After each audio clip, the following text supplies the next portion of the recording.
जय जगदंब नमो आदेश. मी प्राध्यापक मुकुंदनाथ आंधळे सर आपलं ह्या व्हिडिओमध्ये सहर्ष स्वागत करीत आहे. बऱ्याच वेळेला मला एक प्रश्न विचारण्यामध्ये येतो की देवीचं प्रभावी अशी एखादी प्रार्थना कुठली की जी प्रार्थना थेट जगदंबेच्या काळजाला भिडेल. मग अनेक जण माझ्याकडे प्रार्थनेची मागणी सुद्धा करतात. जसं की जगदंबा देवी संस्थांमध्ये दररोज अंबे एक करी उदास न करी भक्तास हाती धरी ही संत विष्णू कवी महाराजांनी तयार केलेली नित्य प्रार्थना असते. याबरोबरच अण्णा स्वामींनी तयार केलेली माते तुझे ध्यान आम्हासी राहो तुझे नाम आमच्या मुखासी येऊ ही प्रार्थना सुद्धा होते. त्यामध्ये एक दोन प्रार्थना मी स्वतः तयार केलेल्या सुद्धा आहेत. परंतु ह्या प्रार्थना तर आम्ही सर्वांना देतोच देतो, परंतु एक अशी प्रभावी प्रार्थना आपल्या वेद काळापासून चालत आलेली आहे, जी स्वतः ऋषी मुनींनी तयार केलेली आहे, जिला हजारो लाखो वर्षाची परंपरा आहे. आणि ऋग्वेदामध्ये असणाऱ्या श्री सुक्ताची जी फलश्रुती आहे, हीच सर्वात मोठी जगदंबेची प्रार्थना आपल्याला म्हणता येईल.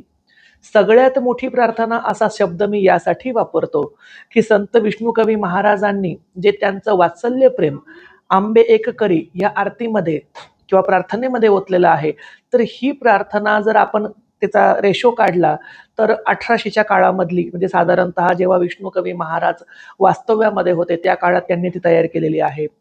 माते तुझे ध्यान आम्हासी राहो, तर अण्णा स्वामी जेव्हा हयातीमध्ये होते ही त्यांनी तयार केलेली आहे. मी स्वतः जी तयार केली ही माझ्या हयातीमधली आहे. परंतु ऋग्वेदाची जी रचना आहे ती हजारो लाखो वर्षापूर्वीची आहे, युगानुयुगापूर्वीची आहे. त्यामुळे ऋग्वेदामध्ये असणाऱ्या श्री सुक्ताची फलश्रुती ही सर्वात मोठी जगदंबेची प्रार्थना आपल्याला म्हणता येईल. आणि ही फलश्रुती आपल्याला प्रत्येकच देवीला त्या ठिकाणी लागू पडते. त्यामुळे श्री सुक्ताची फलश्रुती प्रत्येक देवी भक्ताने पाठ करावी आणि तिचा पाठ आरती झाल्यानंतर जगदंबेच्या साक्षीने करावा. ज्यांना संस्कृत पाठ जमत नसेल त्यांनी मराठीमधील अनुवाद वाचला तरी सुद्धा चालतो. स्वामी समर्थांचा नित्य उपासना या पुस्तकामध्ये सुद्धा मराठीतील फलश्रुतीचा अनुवाद बहुतेक दिलेला आहे, किंवा तो तुम्हाला एखाद्या कुठल्याही धार्मिक पुस्तकामध्ये सापडेल. हल्ली आपण इंटरनेटच्या जमान्यामध्ये जगतो, तर एखाद्या वेळेला गुगलवरती सुद्धा स्त्री सुक्ताच्या फलश्रुतीचा मराठी अनुवाद आपल्याला मिळू शकेल. मिळतो की नाही मला माहीत नाही, कारण मी संस्कृत पाठच करतो. तर या ठिकाणी मी तुम्हाला एकदा संस्कृत फलश्रुतीचा पाठ करून दाखवतो आणि त्यानंतर पुन्हा त्याबद्दल आपण बोलूया की तो खास का आहे, त्यामध्ये विशेष असं काय आहे. प्रथम पाठ ऐकूया.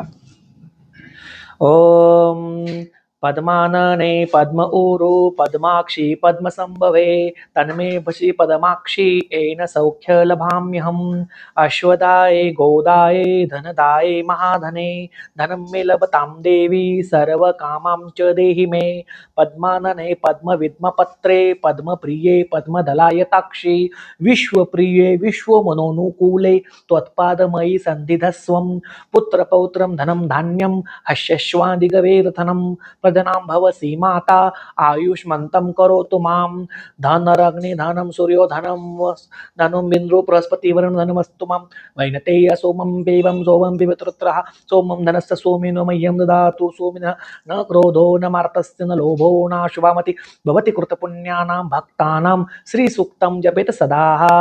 ओम सरसिजे निलये सरोज हस्ते धवलतरांशुकगंध माल्यशोभे भगवती हरिवल्लभे मनोज्ञे त्रिभुवनभूति कसी प्रसीद मह्यम विष्णु पत्नीं क्षमां देवी माधवी माधव प्रियं लक्ष्मीं प्रियं सखी देवी नमाम्यच्युत वल्लभां महालक्ष्मी च विद्महे विष्णु पत्नी च धीमहि तन्नो लक्ष्मी प्रचोदयात् श्रीवर्चस्वमायुष्य रोग विधात शोभमानं महीयते धन धान्य बहुपुत्र लाभं शतसंवत्सर दीर्घमायुः इति श्री सूक्तम फलश्रुती.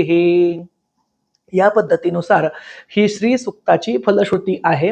हिचं वैशिष्ट्य बघा, यामध्ये हे माते आम्हाला धन ऐश्वर्य संपत्ती गायी घोडे, आता ही गायी आणि घोडे पूर्वीच्या काळी राजलक्षण मानलं जायचं, त्यामुळे गाडी, आता आपण त्याची उपमा गाडी घोडी सोबत करू शकतो की माते आम्हाला घोडे तर कामाचे नाहीत, परंतु आमच्याकडे 4 व्हीलर येऊ दे, 2 व्हीलर येऊ दे, आमच्या घरामध्ये सर्व धनधान्याला सोबतता येऊ दे. अशा पद्धतीनुसार आपल्याला आयुष्यामध्ये जे जे ऐश्वर्य हवे आहेत ते सर्व जगदंबेला या फलश्रुतीमध्ये मागण्यात आलेले आहेत. याशिवाय सर्वांना आयुष्मंत कर असा मातेला आशीर्वाद सुद्धा मागितलेला आहे. आणि सर्वात महत्त्वाचं म्हणजे यामध्ये महालक्ष्मीच्या गायत्री म्हणजे जी महालक्ष्मी गायत्री असते ती आलेली आहे. तसं महालक्ष्मीचे विद्महे विष्णू पत्नीच्या धीमहि तन्नो लक्ष्मी प्रचोदयात. अर्थातच या उच्चारणामुळे लक्ष्मीची कृपा सुद्धा आपल्याकडे आकर्षित होते, लक्ष्मीची कृपा आपल्याकडे खेचण्यासाठी मदत होते. म्हणजे ॲट ए टाइम यामुळे घरामध्ये सुबत्ता राहण्यासाठी मातेकडे प्रार्थना आहे, लक्ष्मी प्राप्तीसाठी मातेकडे प्रार्थना आहे, ऐश्वर्य प्राप्तीसाठी मातेकडे प्रार्थना आहे, आयुष्मान आणि आरोग्य चांगलं राहावं यासाठी सुद्धा जगदंबेकडे प्रार्थना केली आहे. आणि ही जी सर्व फलश्रुती आहे ही स्वतः ऋषी मुनींनी तयार केलेली असल्यामुळे सध्याच्या कुठल्याही प्रार्थनेपेक्षा श्री सुक्ताची शक्ती ही सहस्रापटीने जास्त आहे. त्यामुळे प्रत्येक देवी भक्ताने त्याची देवी पूजा झाल्यानंतर दररोज दिवसातून किमान सकाळ संध्याकाळ एक एक वेळेला तरी श्री सुक्ताच्या फलश्रुतीचा पाठ करावा अशी ही फलश्रुती आहे. बरेच जण त्या ठिकाणी श्रीसूक्ताचं पठण करतात, परंतु फलश्रुतीचं पठण मात्र करत नाहीत. तर फलश्रुतीचं पठण करू नये, कारण असं काही जण म्हणतात की बुवा देवीकडे मागणं कशाला मागायचं. पण बघा, रडल्याशिवाय आई दूध पाजत नसते, मागितल्याशिवाय वाणी सामान देत नसतो, प्रश्न विचारल्याशिवाय शिक्षक उत्तर देत नसतात आणि प्रार्थना केल्याशिवाय जगदंबा सुद्धा तुमच्यावर कृपा करत नसते. तुम्ही याचना कराल तेव्हा ती कृपा करेल. त्यामुळे याचना करणं, प्रार्थना करणं, अर्चन करणं हे आपलं प्रथम कर्तव्य आहे. तर नक्कीच हा व्हिडिओ सर्वांना उपयोगी पडेल आणि आवडला असेल अशी आशा व्यक्त करतो. अशाच निरनिराळ्या माहितींसाठी भेटूया पुढच्या व्हिडिओमध्ये. तोपर्यंत सर्वांचं कल्याण असो. जय जगदंब. नमो आदेश.